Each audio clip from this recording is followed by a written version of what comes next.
Hello, beautiful humans. Welcome to the Human Beauty Movement podcast, Life Lessons from Beautiful Humans. My name is Jennifer Norman, founder of the Human Beauty Movement and your host. I'm so glad that you're joining me for today's show. Part of the human experience is having a wide range of emotions. But if you're like me, it's not always easy to figure out your emotions and talk about your feelings. Sometimes they're just confusing and hard to put into words. Have you ever been in a situation where you just wonder, why the heck do I feel the way that I do? Well, my guest today is an expert on the neuroscience of emotions. Reneau Peurifoy is an internationally known therapist, educator, and author of 4 books. His most recent book is called Why You Feel the Way You Do, and he's here to tell you all about it. Welcome, Reneau. I'm so happy to have you here. Well, thank you for inviting me. It's a pleasure to be here. Let's get down to it. This book is incredible. In Why You Feel the Way You Do, you say that there are 7 core emotions hmm identified by neuroscience. Can you talk about that and tell us what they are?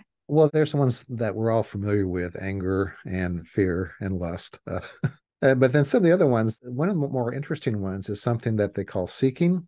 And if you look at any child, you see them wanting to explore the environment. Babies out there crawling, they're chewing on things and they're looking at things. The same thing with any mammal baby. Is seeking the same thing as curiosity? It's what's underlies curiosity, right? And it's that drive to want to know what's out in the environment. Is it safe? Is it not safe? And that's why when somebody enters the room, everybody looks. It's not because they're judging or anything. It's just that impulse to want to know what's coming in. Or when you go to a doctor's office or you're sitting in a new stadium or someplace, first thing you do is you kind of glance around, just kind of checking things out. Mm-hmm. It's an actual emotional drive. Mm-hmm. Affects are some kind of circuitry in your brain that gives you the drive or the desire to do something. And the most basic ones are sensory affects, which would be like heat, cold, pressure. If I sit too long in one position, I need to shift. If I'm cold, Right. the colder I get, the more I have the desire to get warm, right? Right. And the next set are what they call the homeostatic affects. And homeostasis is just a fancy word for balance. They keep the balance Mm-hmm. in your body. So hunger and thirst are the 2 big ones. The Mm-hmm. thirstier I am, the more I want to get something to drink, and the Mm-hmm. hungrier I am, the more I want to get something to eat. So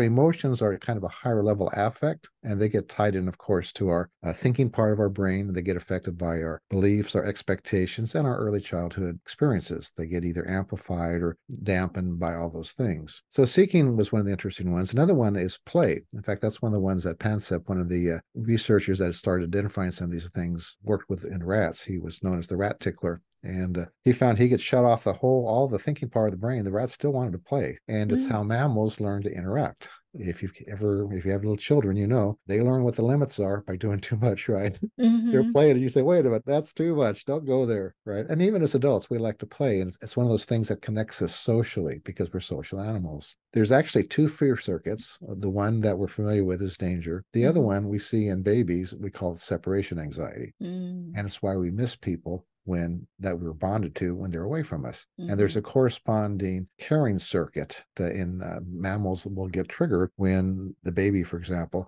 has the distress. And so those 2 work together. And that's part of the emotional circuitry that binds us together as people. So we actually have 4 circuits that are all involved with the relationship, right? The fear circuit, or the panic they call it, but the separation anxiety, the caring circuit, the play circuit, and of course the lust circuit. So, which we all know about once puberty hits, right?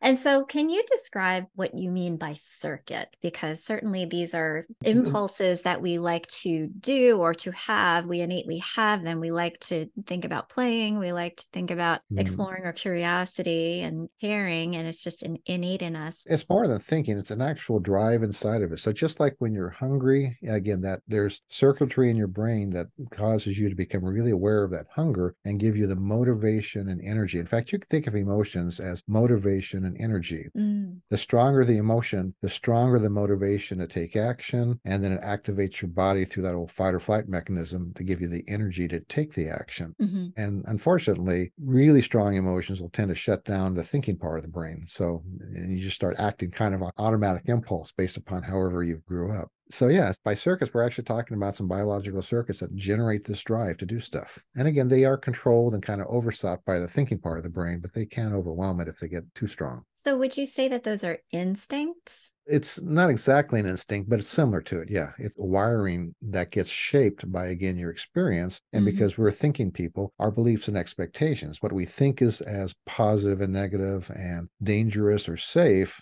can vary from culture to culture and depending upon your upbringing. One of the interesting things about the brain is how unconscious we are Yeah. for much of what's going on there. We're busy driving your car or you're walking down the street, and at an unconscious level, your body is not only, or your brain is not only coordinating all of those actions, but also all of the associations that it's made throughout your life about what's safe and what's dangerous. It's keeping an eye out on those. And so if it sees something that might be a danger or a benefit, it immediately brings that to your attention. And so then you start to focus on that. Otherwise, I'm busy thinking about what I'm going to have for lunch or some TV program I'm going to watch at night or a conversation I had or something like that, while all that other stuff is going on at an unconscious level. So 90% of that activity you're not even aware of, but it's going on. And that's where we get into trouble, is sometimes things that are safe because of past experiences have been labeled or associated with danger. And so now when they come into your environment, your brain picks up on that and will signal that there's danger. In fact, I think to understand how that works is one of the functions of emotions, because they serve many functions, but one of them is to sort information. They're sort of an indexing system for the brain. So as you have experiences, if it's really important or really bad, your brain puts an emotional tag, if you will, on it. And Mm. so that's kind of how your brain sorts what's important and unimportant in terms of these associations, which is why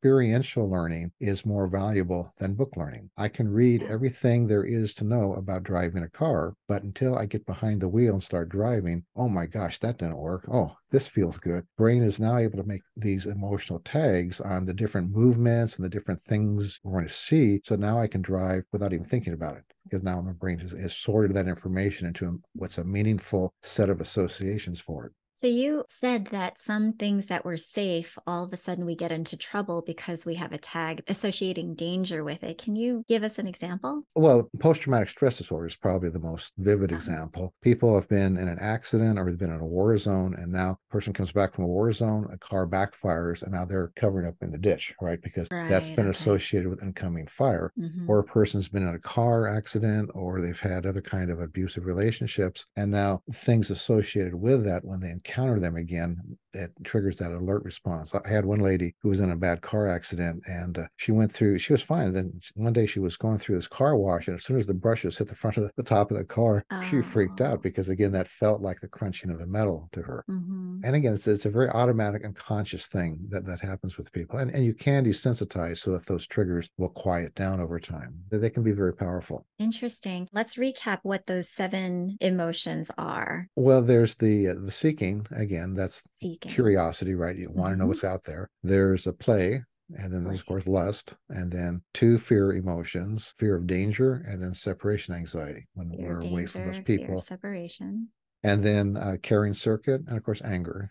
Didn't mention caring, that, but and anger is, anger. and anger and fear are really kind of the flip sides of the coin, and they both Hmm. have to do with threat. So if a threat is manageable, I'll tend to get angry and take it out. If it's unmanageable, I want to get away from it. And when I use those words, I'm using them in a very broad term. So fear can range from just apprehension to panic. Anger can range from irritation to rage. And so that anger, the positive side of it that a lot of people don't understand, is that it's really the basis of all your assertiveness actions. Whenever you assert yourself, there's some irritation underneath there.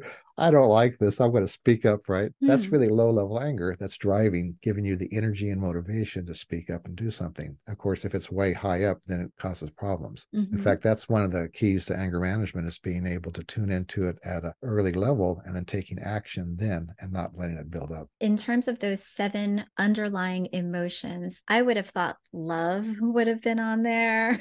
That's caring, though, right? That's the caring and separation anxiety or the panic circles. Right. But when people say, oh, I love, that is often a misunderstood term. Perhaps it's a very broad term, which can mean so much. We use it in a lot of different ways, Hmm. which is why the Greeks had different words for it, right? Right. They had the eros, Agape and and eros all the and different things, the brotherly love and all that philia. stuff. Yep. Yeah, we use it in a lot of different ways, but certainly that bonding, deep affection we have for another person arises out of some of that circuitry in our brain, and it's a good thing. So it binds us together.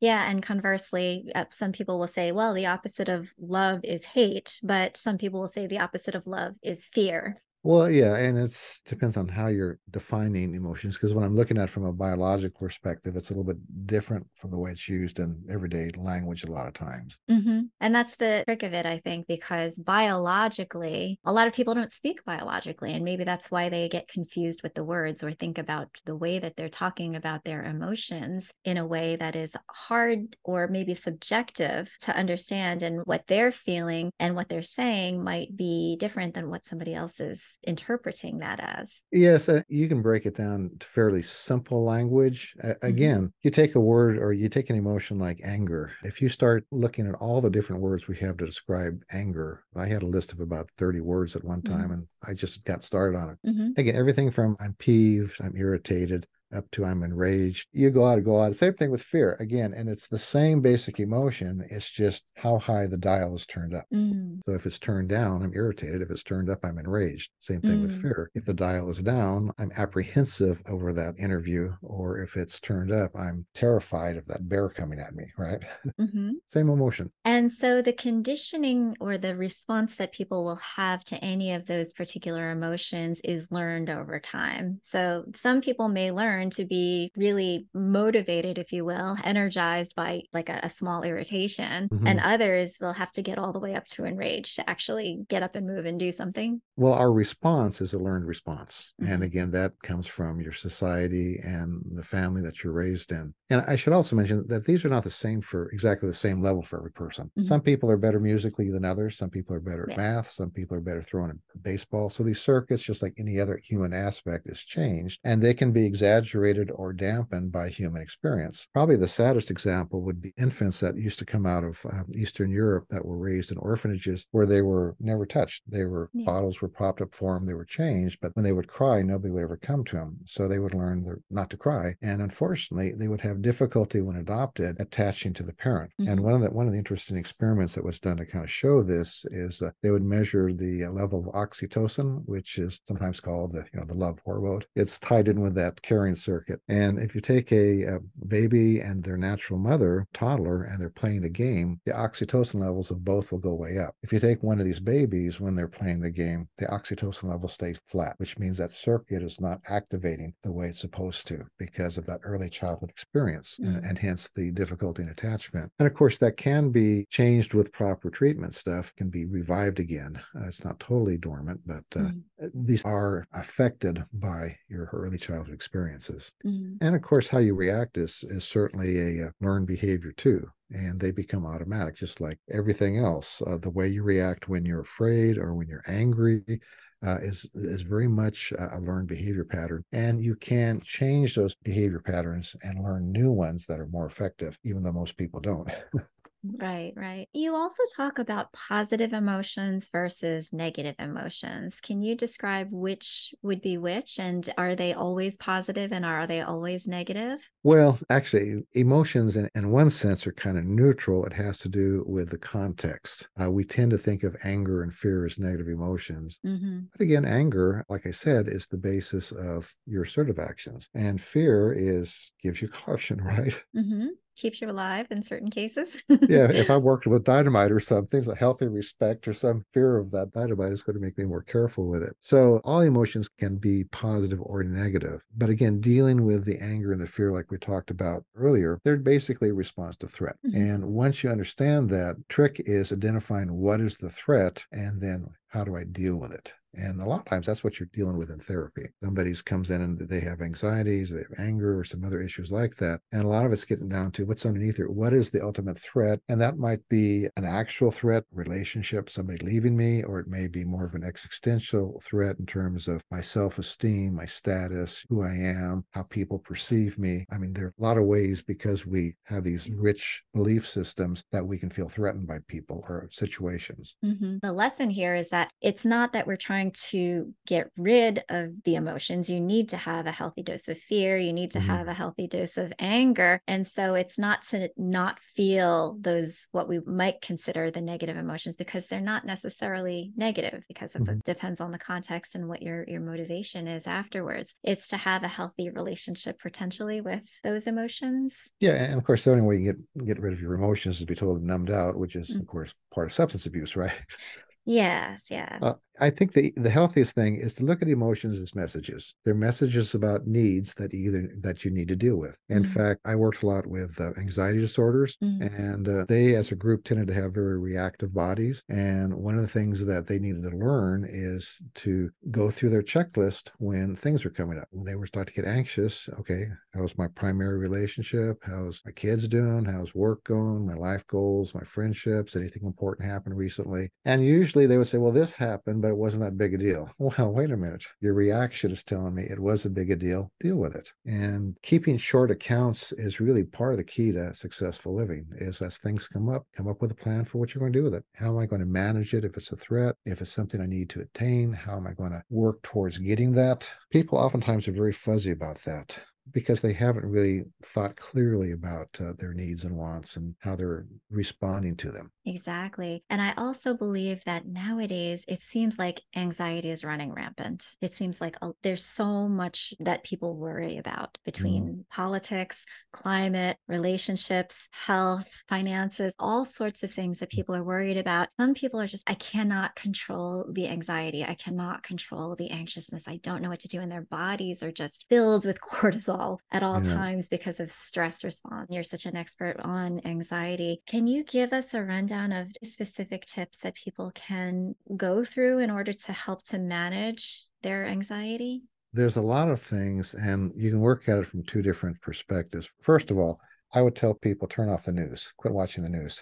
Which I have done. I have no idea what's going on in the You're world. much healthier if you just get your head out of all that stuff because it's all geared to wind you up, right? Mhm, I in the morning I'll spend 15 minutes. I'll go to a news collection site. I'll look at the headlines. I'll click on those things I want to know more about. And actually, I'm better informed than people who just watch the evening news anyway because you get more depth out of it. mhm, And then I turn it off and I move on to other things. And so I stay informed, but I don't wallow in it, if you will, which some people do with 24-hour coverage. I mean, if you watch any cable network 24 hours, you're going to be a nervous wreck at the end of it because of all the mhm, stuff that's coming up. Let's talk just for a brief moment about how you deal with worry, because a lot of times people would have worries that they deal with. And there's basically four steps. One of the things that makes it bad is something called emotional reasoning. And that's where you use your emotions to judge whether something is true or false rather than the logical side of your brain. Can you give an example of that? Extreme example would be people with panic disorder where they'd have panic attacks. And one of the Mhm, fears that they often had was fear of passing out because they would hyperventilate. mhm, And so I'd say, okay, so what are the odds of you passing out when you go to the grocery store?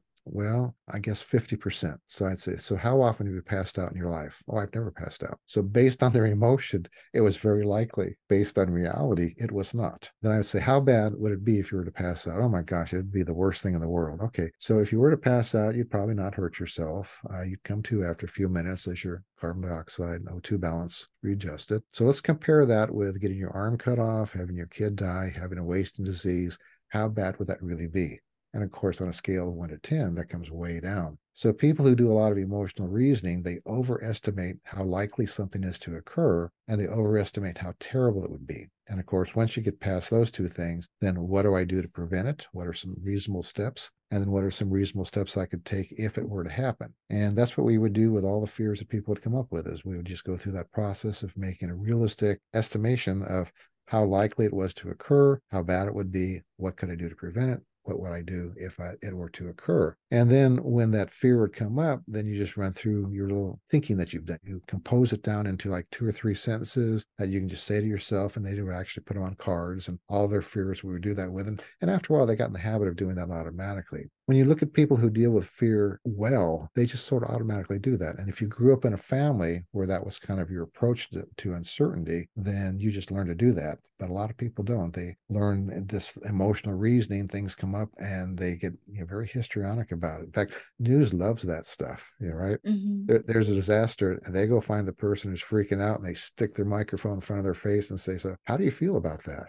And of course, that makes good copy for the evening news, but Sure. it certainly Yeah, excites and it people. makes people feel that the likelihood of something bad happening is a lot higher than it is. And so in people's minds, they think that crime rate is so high, I have to armor up, I can't trust Yeah. anyone, my kids can't go outside. Like a lot of the way that we are living now, which is very isolating, is a result of fear.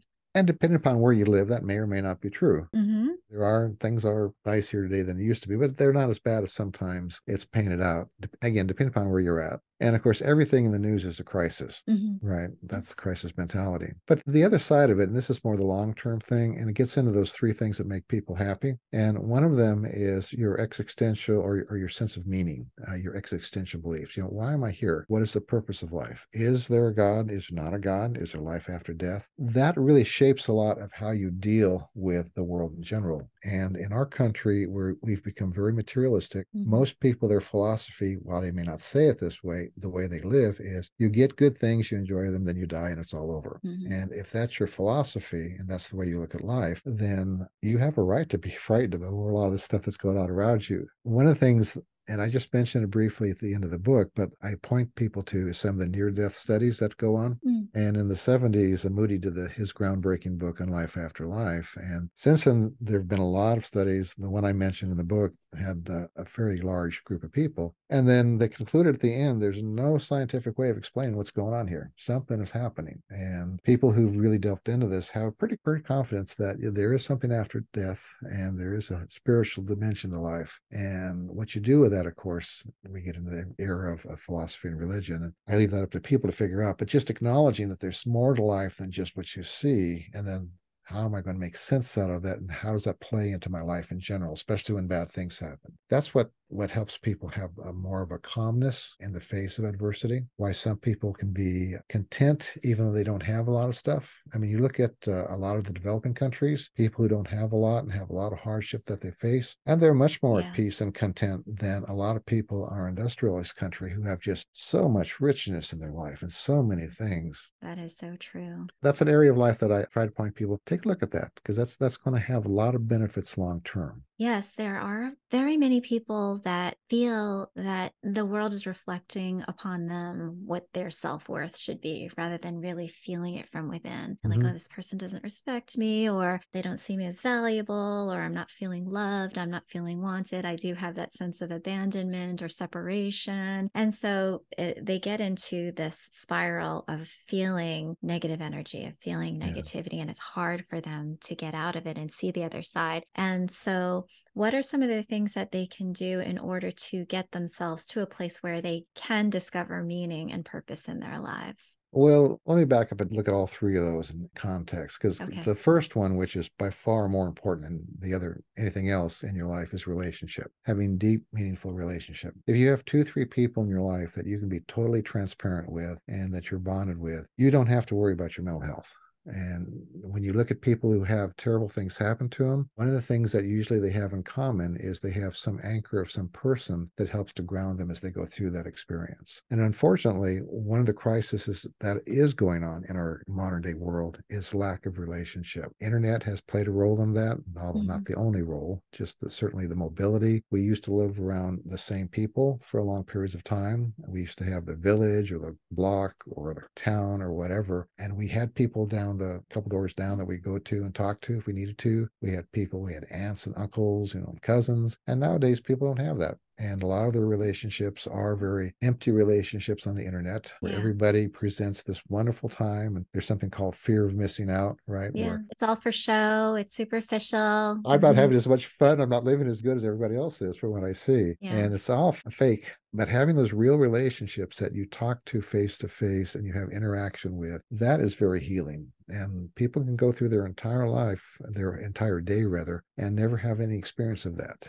And again, that's part of what makes us anxious and depressed and fearful and Yeah. all that other stuff. There's certainly the fear of getting too close because of trust issues and things like that as well. Yeah, that's a whole nother ball of wax, but we'll get to that maybe in a minute. And of course, the second one is purpose, right? Having a Yeah. purpose. So, relationship, purpose, and meaning are the three things that make people.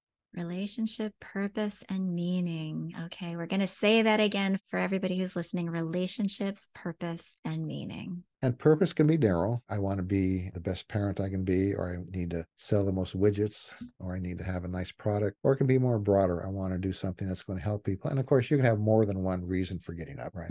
How would you discern between purpose and meaning? Purpose kind of comes out of meaning. Purpose is very goal oriented. Goal. Okay. I want to be the best doctor I can be.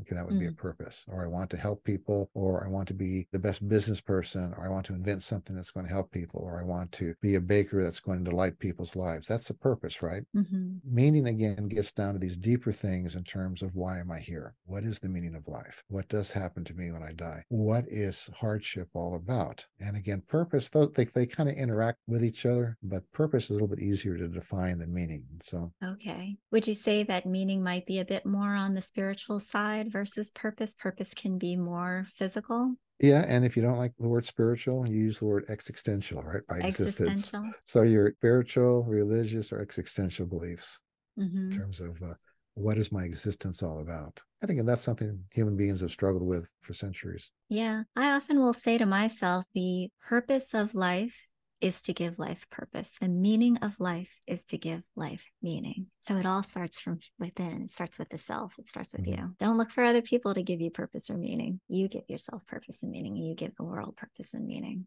Well, true. It does come out. It has to start with you. You were talking about fear of relationships and stuff. That maybe touch upon these core response patterns that we have. Yeah. And in the last century, the two big ones that were identified for education were learned helplessness and something called locus of Yes. control. And kids who grow up in an environment where they never win, well, they actually came out of experiments with dogs where you give them shocks that they can't escape from. And you put them into an environment where they could easily escape and they don't try. They've learned to be Mm. helpless. Interestingly enough, if you teach them how to escape, then they'll start escaping, which again, with foster parenting, when you have kids who are in learned helplessness, if you can give them a success experience where they can be successful in at least some area of their life, then that'll start to generalize into other areas of their life. Of course, locus of control was the idea that do I have control or does everything happen to me? So a person with an external locus of control, things just happen to me. If I fail at a test, it's because I'm no good. I just can't take tests well. If I get a promotion, well, I guess there was nobody else around. So it just happened to me.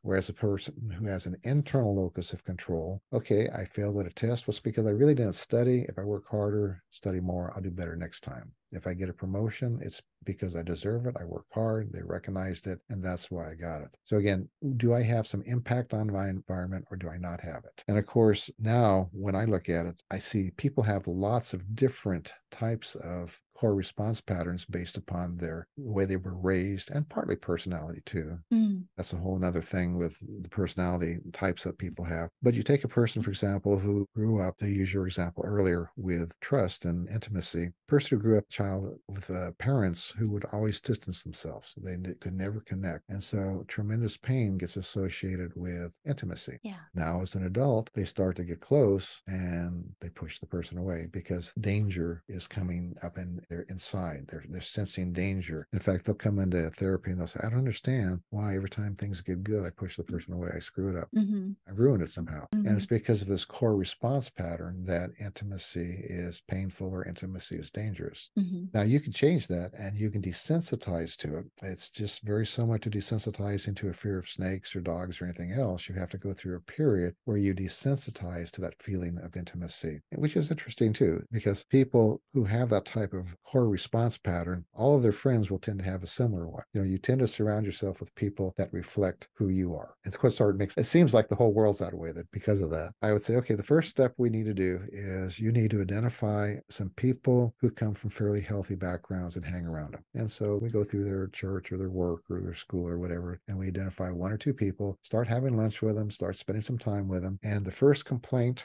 these people are so boring. There's absolutely no drama in their life at all. They need some more gossip. They need some more drama, something to stir the pot. Make life interesting. If you can do it for 6 months, it starts to feel really comfortable because they don't know what the sensation of calmness really feels like. Kind of like with people with anxiety disorders, I would always give them a relaxation response program to listen to. Mm. And sometimes it would make them anxious because it was such a foreign feeling to be relaxed. And Mm-hmm. so a sense of just calm content sometimes is very foreign to people where drama is always in their life. And when things quiet down, of course, in the past, that meant danger because something, the other shoe was going going to drop. And so getting desensitized and understanding that, no, there's no danger. This is a good feeling. And pretty soon you start to like it. And you don't get reprogrammed by listening to tapes or reading books or going to therapy once a week. You get reprogrammed through experience. This gets back to this Yeah. experiential learning. So you have to be around people who do relationship well, hang around them, and you get kind of reprogrammed from the inside out from that experience. You start to learn what normal feels like and what healthy feels like by hanging around healthy people. I've been very open on this podcast about my childhood. I was an adopted child and had sexual abuse young. And so relationships and close friendships were just something that I sucked at all the way through to marriages. And and so it took a while. And the thing that ultimately, I don't like to use the word healed when it comes to this because it's still a work in process, but it's really all about what is true and getting to that root cause of why, rather than looping and doing the same behaviors over and over again. It's like you're not going to learn anything, or you'll keep repeating, you'll keep looping until you finally do learn that lesson. And it's like, oh, this is why I'm acting this way. Okay, how do you start moving your behavior and your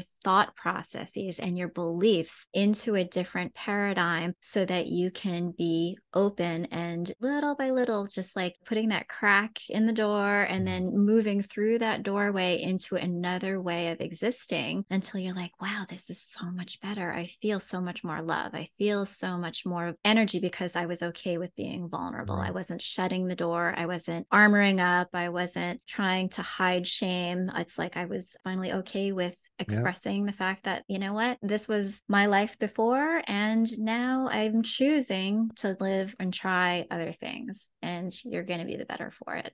Exactly. In the book, I go into a lot more detail, but just briefly, kind of a four-step process I find is useful.